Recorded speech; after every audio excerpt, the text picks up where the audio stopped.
Well, this is wild. We may or may not already have drama between our newly hired president of basketball operations, Masai Ujiri, and current head coach, Jason Kidd. There's a lot of dust that still needs to settle as a result of the big news that was announced on Monday. And a lot of different angles, a lot of different directions we can go to talk about roster construction. What has he done that's been really good before? What has he done that's been not as good?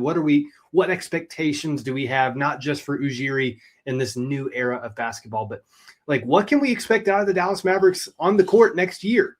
There's so many questions. There's so many directions again that we can be going as we talk about this. But I also realize it's early May. We haven't even had the lottery yet. There's plenty of runway left in the offseason for us to dive into all of those things. And for today's episode, what I really want to do is do a quick recap of the introductory press conference that the Mavericks held for and with Ujiri yesterday. And then some of like the popcorn-worthy news that came from Tim McMahon this morning related to Jason Kidd.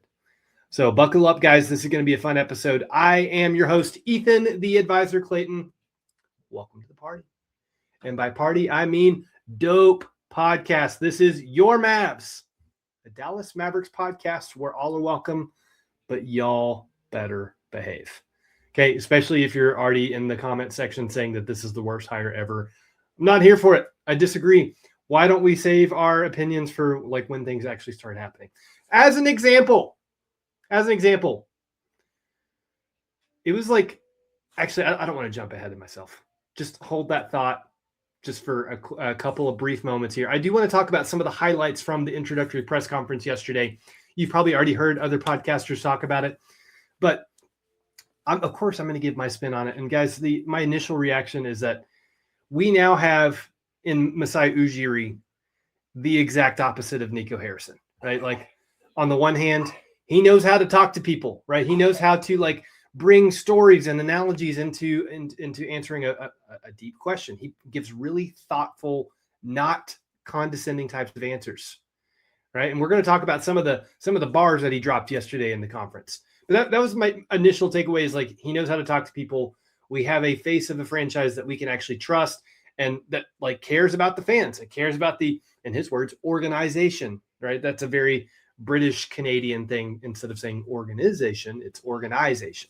Anyway, the other way that he's the opposite of Nico Harrison is that he's like done this before, right? He wasn't previously a shoe salesman or a Nike executive. He has like been on the ground making transactions, draft picks, scouting international guys, like all of the above, all the things that you can do to work your way up into a president of basketball operations type of position. He's already done, and he's done very, very well.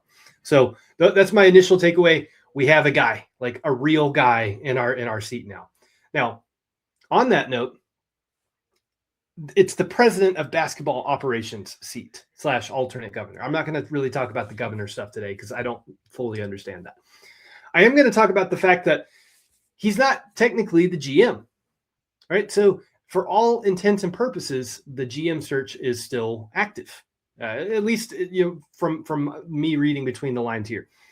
There is now going to be a very clearly established hierarchy where it's Patrick Dumont, then immediately below Patrick Dumont, like not by much. That's Masai Ujiri. And then there's going to be guys below Ujiri that reports to him, like the scouting department, the player development department, the assistant coaching team, all of that jazz. But as far as basketball operations is concerned, Ujiri is that guy. And Isaac from Locked On Mavericks did a great piece on this yesterday, talking about how it would be really cool to see, and might actually be pretty likely that Matt Riccardi winds up being Masai Ujiri's Bobby Webster, from their Toronto days, where there's a clear hierarchy where Ujiri is the boss, but in Toronto's case, Webster was kind of the get things done guy. Like Ujiri's big picture, I get the final say on all transactions, but Webster was like the get things done. That's the type of dynamic I hope to see between Ujiri and Matt Riccardi, because I think Matt Riccardi has very much earned his stay in our front office, and he's a Dallas guy. I'd want him around for the long term, maybe even to be groomed as the next general manager. We'll see. But all that aside, I loved all of the things that Ujiri had to say yesterday. Like I was dialed in. I was tuned into the press conference from start to finish, and of course, all the media members had to ask questions related to the Luka Doncic trade, and that's what I want to start with. There's so many things that were noteworthy from the press conference, but I want to start with the Luka Doncic questions. The first very blatant Luka question was like, Masai, would you have traded Luka Doncic? Like, very straightforward, no room for interpretation on that question. And there was maybe a 5-10 second pause, right? Ujiri sitting on like, if you're looking at the screen, he's sitting on the right. Dumont is on the left. He kind of looks over at Dumont. They make eye contact for a second, and then he just dives in. He just dives right in.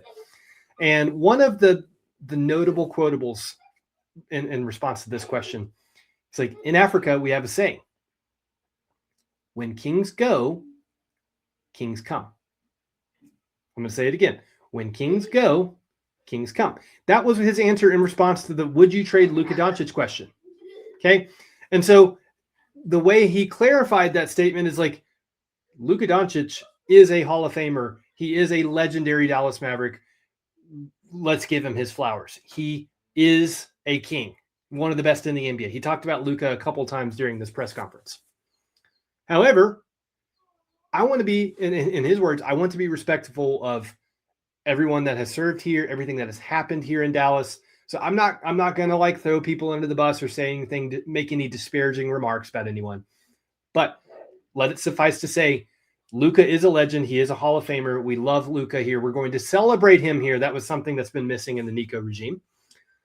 But we have to move on because we now have a, in his words, little prince in Cooper Flagg that we're going to turn into a king. So let me say the quote again. When kings go, kings come. I love that phrase. And I think he could not have answered that question any better because, yeah, he's right. We do have to give credit where credit is due. Luka Doncic is probably the greatest player in franchise history. No disrespect to Dirk. Okay. He is a king, but he's gone. We have somebody new here that we're going to orient our entire roster and future around. Masai Ujiri is very, very excited about that. And I am excited about Ujiri being excited about it. So I love that answer. If it's not already done, guys, you better believe that quote is going to be turned into a t-shirt. It should, and it probably will. So some other highlights from the press conference. A question was asked, where do you see Kyrie Irving fitting into this future trajectory that you just talked about related to Cooper Flagg? He's like, guys, I dream just like you do. I want to see Kyrie and Coop on the court together.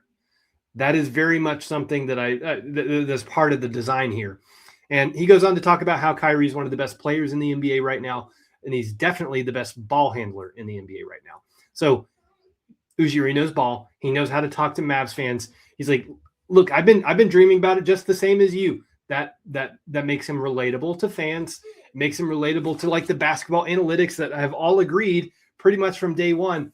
If you put Kyrie Irving on the same basketball court as Cooper Flagg, you're going to see Cooper Flagg's efficiency skyrocket because he's not going to have to be the primary creator or ball handler or playmaker.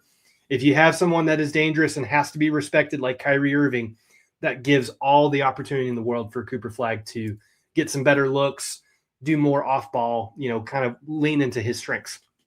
So yeah, he appealed to Mavs fans by saying like, I see that vision. I'm very excited about that specific pairing on the basketball court. Next thing, pardon me. This is where it starts to get a little bit interesting and what I was referring to in the intro about some of the drama that I think is starting to brew here. There were a few questions related to Jason Kidd's future with the Dallas Mavericks. I don't remember the exact wording of it, but it's something to the effect of, with your new regime, do you anticipate Jason Kidd being the head coach of the future? And again, I think he answered it incredibly well, but he said everything except for, yeah, Jason Kidd will be back. What he did say was, look, we're going to examine this thing from head to toe. Talking about the roster, the front office, the medical staff, more on that in a little bit. We're going to examine this thing from head to toe because that's how you have to do this. You have to be unbiased coming in. You don't have any like personal, emotional attachments to a roster move that had been made previously. Like none of that exists here. It's a clean start. And so related to Jason Kidd, he's like, yeah, we're going to have a conversation tomorrow. I want to hear his thoughts about where he sees this whole thing going. So very non-committal about the Jason Kidd stuff.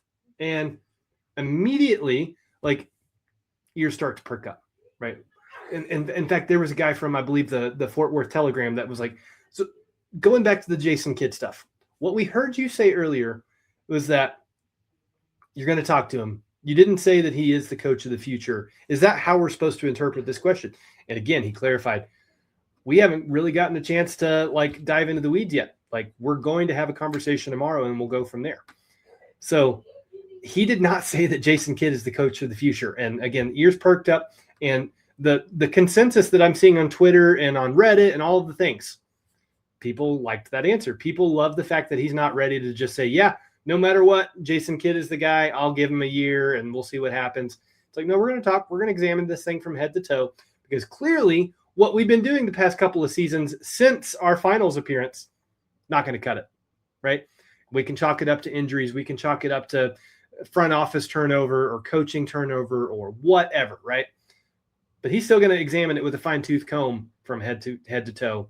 Good answer, my man. I love that.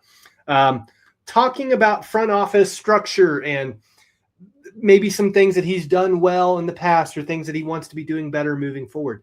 Guys, he specifically mentioned Donnie Nelson as someone that he looks up to. Donnie Nelson, former GM of the Dallas Mavericks. It was during the Dirk Nowitzki, Steve Nash era. Guys, he talked about how influential that early 2000s roster construction for the Mavs was on him as a future NBA executive, because at that time he was serving as an international scout. And obviously Dirk was a big-time international scout. That was a guy that Donnie Nelson had heart eyes for and never really looked away. And we were going to stop at nothing to draft that guy. But I always forget that just because like Steve Nash went to college in California, he's technically an international scout. He's from Canada. So like he looked at Donnie Nelson and saw the moves that Donnie was making in the early 2000s and used that as a template for like, hey, when you know your guy, whenever you see the vision for like how you're going to put together this team, you stop at nothing to bring those guys in. And then you keep them around for as long as humanly possible. I love that he specifically shouted out Donnie Nelson in the early 2000s Mavs. He even said that those were the guys I grew up watching like play basketball. That's what made me fall in love with this game. I was like, you know what, dude? Same. That is, you've heard me say it on this podcast. I went to a Mavs game during Jason Kidd's Rookie of the Year. I was like pretty into the Mavs from the get-go. I was like, this is such a cool thing. It was a great experience as a kid. And then, so I became a basketball fan. And then Dirk came into the picture. And then I loved the Dallas Mavericks. And then Luka came into the picture. And then I became a Dallas Mavericks sicko. And then Cooper Flagg gets drafted and I start recording a Dallas Mavericks podcast. You get where I'm going with this. He knows how to talk to Mavs fans like me, right? That have been watching for decades now. And he appreciates what we built here. He appreciates the winning culture and the, like who our identity was prior to the Nico Harrison era. So really love that call out. Love that he idolizes Donnie Nelson in that way. Good pick for someone to like try and build a template off of. Moving on, some further comments were made about the medical staff. He said in his year away from basketball, he's been doing a lot of studying of the game, like, you know, how the game has evolved and changed. He's also said he's like observing the way medical practices have changed and evolved because of how fast-paced the game is now. There's like a new set of needs when it comes to taking care of your players. And clearly the Dallas Mavericks medical staff have not been real dialed into the new methods or anything of that nature. So he called that out pretty early and pretty often in the press conference, and that is music to Mavs fans' ears because we've been so worried about Derek Lively. Now, I'm not saying Ujiri coming in and bringing in a new medical staff magically repairs all of the issues that Derek Lively has had before. But the fact that he acknowledges that has been a sore spot with Mavs fans and within this organization is really, really good to hear, right? There's also, like, as far as injuries that have been mismanaged, there was the whole, dare I even bring up Anthony Davis with his detached retina. Like he played through that kind of towards the end of last season before that was like ever that wasn't diagnosed until after the season was over, by the way. Trying to bring Anthony Davis back too early in his season debut last year, where he played 3/4 of a game against the Houston Rockets, and then he re-injured his adductor strain. Guys, this has been a recurring theme with PJ Washington's ankle and with Daniel Gafford's ankle. Apparently, we don't know how to get people on the path to recovery and like real recovery. So that's something on his radar and something that he has mentioned as like an important priority. Again, great answer, my man. Great answer. Funny moment in the press conference. It was an old friend of his, I believe it was Eddie Sefko, that asked, hey, look, you're going to have a really busy summer ahead. Like we probably busy draft night. Like there's some player extensions to work out and all of this. What do you consider to be your number one priority day one? And I love this. It again, spoke directly to Mavs fans. Like he knows how to talk to us already. He said, number one priority is making that Rolando Blackman represents us on stage on Sunday for the lottery. And there's a huge sigh of relief after that comment. Of course, there were laughs too. Because like, obviously that's not going to be the most important thing to someone that takes over a franchise. But like to him, he knows how to talk to Mavs fans. He knows how important it was to us that we won the lottery last year, and that it was because, well, it's not because of Rolando Blackman, but we're certainly superstitious in that regard. Like we need Rolando Blackman back on stage. And whenever it was announced that Ujiri was hired, it's like, is he going to want to, like, is his ego going to get in the way where he has to be the one on stage? No, he very clearly said Rolando Blackman will be on stage to represent us again. And I can't wait to win the lottery again. Great answer. Great answer. Last minor takeaway from the press conference, and then we're going to talk about some of the drama that's starting to brew.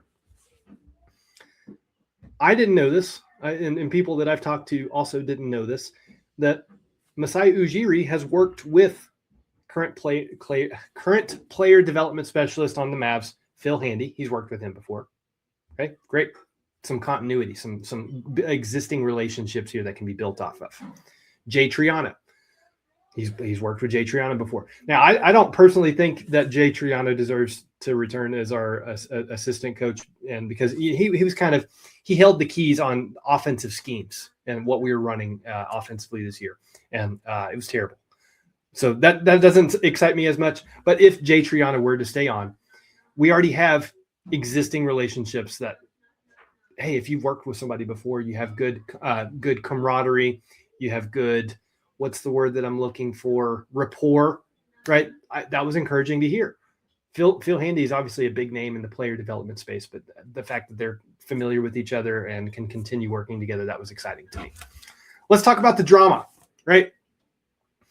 There was the whole non-committal to Jason Kidd being the head coach kind of thing. And people were definitely reading between the lines. And again, there was like the clarifying questions, like, this is what we're hearing you say. Like, is that how we should interpret this? And he confirmed, like, yeah, you're right. That's how you should interpret it. Then this morning, it was reported by Tim McMahon that Jason Kidd wanted to be the team president, right? That was something that he had put out there that he wanted to do, right? That's a little bit of a problem. Like, congrats on this new hire, I guess. Like, you should have hired me.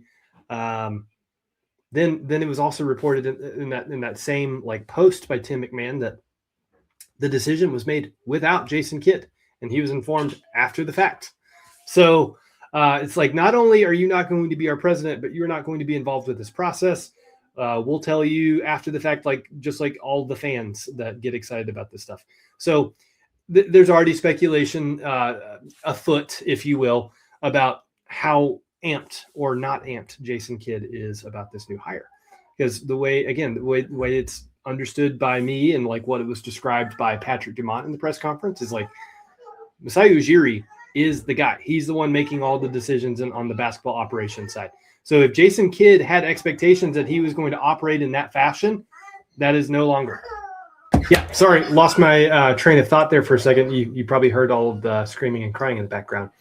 But basically, the long and short of it is that Jason Kidd not only didn't get what he wanted, but he wasn't involved in the process. He was informed after the fact, And it like I don't know if you remember this time last. I guess it wasn't this time last year. It was like pretty close to the start of the season. After all of the drama over the summer about whether or not he was going to leave Dallas and go be the New York Knicks new head coach, or if he was going to go elsewhere, that earned him a contract extension. He's got 4 years left on his head coaching deal. And when you look at it through this lens of like what just happened with Ujiri, all that stuff is going to start heating right back up, like immediately, right? And it sounded like at last year there was mutual interest between the Knicks and Jason Kidd, but that all went away. The Mavericks weren't going to grant permission for that conversation to happen. In fact, like, no, we're going to put a stamp on our guy. And even like Patrick Dumont said, he saw Jason Kidd as the leader of the future. So I don't know if that's changed or if Dumont was just saying stuff at that time, but like that's kind of what was put forward in public facing, that Jason Kidd was, even if he was just going to remain as a head coach, technically, he was going to be seen as a leader of this franchise for the future. I don't think that is the case anymore, based off of the language that was used yesterday in the press conference, and now the reporting that confirms Jason Kidd wanted this spot. He didn't get it. He's not involved. He was informed after the fact. And now I'm really curious to hear the results of this conversation that Ujiri was going to have with Jason Kidd today, right? Maybe we'll hear more about that as soon as I finish recording today. Maybe that'll come out first thing tomorrow morning. But I know that this is going to turn into a pretty wild situation, and it can get that way pretty quickly. Maybe I'm reading too much between the lines. Maybe I'm not. But I haven't been a Jason Kidd hater per se. I haven't been a huge Jason Kidd proponent either. All I care about right now is that if Ujiri and Kidd are on the same page and they agree, like, hey, let's give it a run, let's see how we do. The expectation needs to be that the Mavericks are a playoff team next season, and if they are not, you're gone, right? That's at least in my mind, that would need to be the expectation that is communicated, and the Kidd's like, okay, cool. If the expectation is playoffs, I need you to go get X, Y, and Z types of players to put around Cooper Flagg so that we can build this thing. So your guess is as good as mine on where you see all this going. I know exactly what Brent Edmondson is going to say in the comment section, like, fire Kidd. And he's been saying that for a long time, and he's probably right. Something I'll say for another day. If Jason Kidd, in fact, does go a different direction, if we part ways, do we have a guy that we want to be our head coach? Right? There's some interesting head coaching names out there that we talked about them last week. We're going to talk more about that as this story develops. We're also going to talk about the 2019 title team that Ujiri has been credited for being the architect of. Like, I've done some research to figure out, like, okay, not only who was on that roster to make it be so successful, but like what types of players were complementing each other. Like in their case, Kawhi Leonard was Cooper Flagg, right? And they're a pretty similar player prototype for that analogy to work pretty well. So we're going to try and recreate the 2019 title team in Mavericks context. We're going to do that. We're going to talk about lottery stuff because that is just right around the corner on Sunday. There's so many different things that we can, again, that we all the different directions and angles that we can cover on the Ujiri side of things. But I at least had to put it out there that I think, yeah, there might be some trouble brewing in our front office between Ujiri and Jason Kidd. And if we're stuck between a rock and a hard place, I know how that's going to go. Like, Ujiri is the guy and Jason Kidd's going to take a hike. If they can come to, again, an agreement like, hey, here's what the expectations are. The last 2 years, you have not been in the playoffs. I don't want to hear any of the Luka mess because we're putting that behind us. I'm going to get you a killer roster. And if you're not in the playoffs, you got to go, right? Like, we have a high standard of success that's been laid here in Dallas. And so that's what the expectation is going to be moving forward. What were your takeaways from the press conference? Did you get to watch it? Were you just watching the clips that made it to Twitter? Are you of the opinion that Masai Ujiri is like the freaking man when it comes to press conferences? Or were you kind of like turned off by anything that was said yesterday? Okay. If you don't want to comment on the press conference, tell me your thoughts on the Jason Kidd dynamic that's starting to develop here. Do you think he walks of his own volition? Right? It's like, hey, I don't want to be here anymore. Like, make that happen. By the way, if that does happen, it would have to happen via trade because Jason Kidd is under contract. So maybe we'll talk about that more in a future episode. But I really want to know what everybody's thinking. I've seen responses all over the map, like how people are feeling in the Mavs community. So I want to hear from your Mavs community. Tell me how crazy I am. Tell me what your takeaways are. But don't leave without hitting like, subscribe, go share this video with your friend that's a Raptors fan, so that like they can tell us, they can validate our feelings that we should be excited about Ujiri being here. But that's all I have for you today, guys. Y'all be good, please. And as always, party on.